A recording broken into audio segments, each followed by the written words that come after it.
نبی کریم صلی اللہ علیہ وسلم پر وحی کا ابتدائی دور اچھے سچے پاکیزہ خوابوں سے شروع ہوا۔ آپ صلی اللہ علیہ وسلم خواب میں جو کچھ دیکھتے وہ صبح کی روشنی کی طرح صحیح اور سچا ثابت ہوتا۔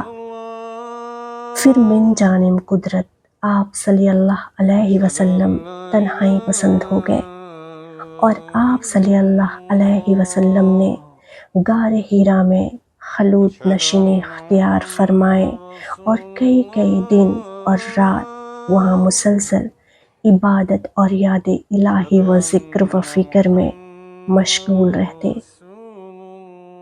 جب تک گھر آنے کو دل نہ چاہتا توشہ ہمراہ لیے ہوئے وہاں رہتے۔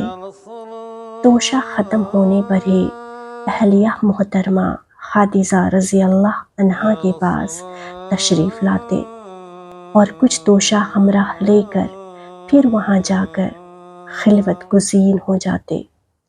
یہی طریقہ جاری رہا یہاں تک کہ آپ صلی اللہ علیہ وسلم پر حق منکشف ہو گیا اور آپ صلی اللہ علیہ وسلم غار حرا ہی میں قیام پذیر تھے کہ اچانک جبرائیل علیہ السلام آپ صلی اللہ علیہ وسلم کے پاس حاضر ہوئے اور کہنے لگے کہ اے محمد پڑھو۔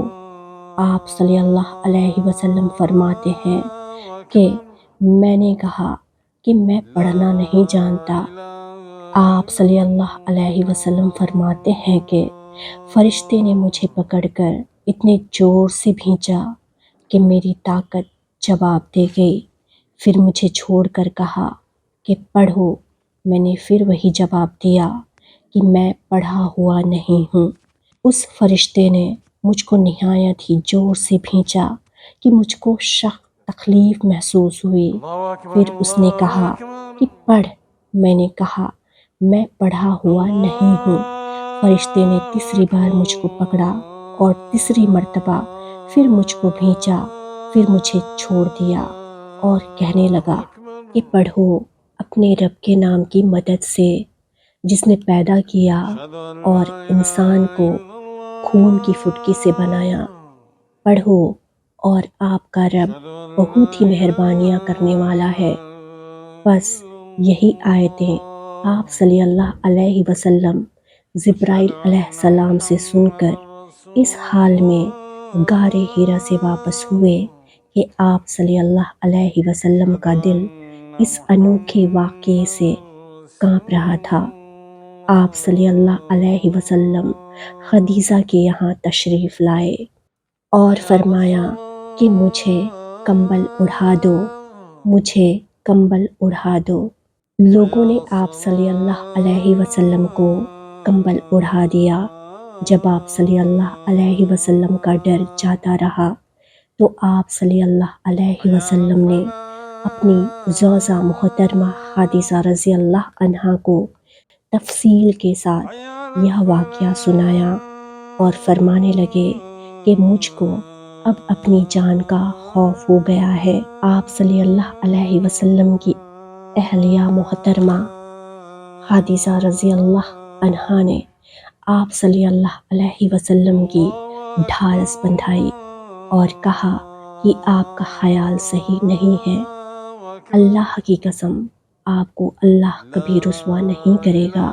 آپ تو اخلاق فاضلہ کے مالک ہیں، آپ تو کنبہ پرور ہیں، بے کسوں کا بوجھ اپنے سر پر رکھ لیتے ہیں، مفلسوں کے لیے آپ کماتے ہیں، مہمان نوازی میں آپ بے مثال ہیں اور مشکل وقت میں آپ امر حق کا ساتھ دیتے ہیں۔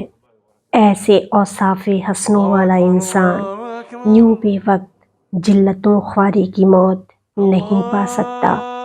پھر مزید تسلی کے لیے خدیجہ رضی اللہ عنہا آپ صلی اللہ علیہ وسلم کو ورقہ بن نوفل کے پاس لے گئی جو ان کے چچا زاد بھائی تھے اور زمانہ جاہلیت میں نصرانی مذہب اختیار کر چکے تھے۔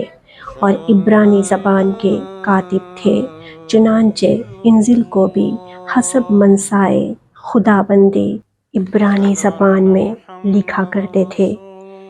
انجیل سریانی زبان میں نازل ہوئی تھی، پھر اس کا ترجمہ عبرانی زبان میں ہوا۔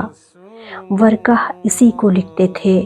وہ بہت بوڑھے ہو گئے تھے اور زمانہ جاہلیت میں نصرانی مذہب اختیار کر چکے تھے اور عبرانی زبان کے کاتب تھے، چنانچہ انجیل کو بھی حسب منصائے خداوندی عبرانی زبان میں لکھا کرتے تھے۔ انجیل سریائی زبان میں نازل ہوئی تھی، پھر اس کا ترجمہ عبرانی زبان میں ہوا۔ ورقہ اسی کو لکھتے تھے۔ وہ بہت بوڑھے ہو چکے تھے، یہاں تک کہ ان کی بینائی بھی رخصت ہو چکی تھی۔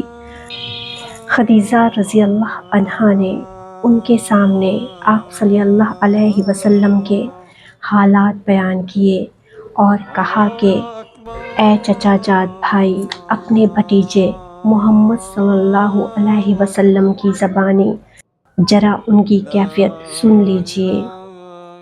وہ بولے کہ بھتیجے، آپ نے جو کچھ دیکھا ہے اس کی تفصیل سناؤ۔ چنانچہ آپ صلی اللہ علیہ وسلم نے از اول تا آخر پورا واقعہ سنایا، جسے سن کر ورقہ بے اختیار ہو کر بول اٹھے کہ یہ تو وہی ناموش معزز رازدان فرشتہ ہے جسے اللہ نے موسیٰ علیہ السلام پر وحی دے کر بھیجا تھا۔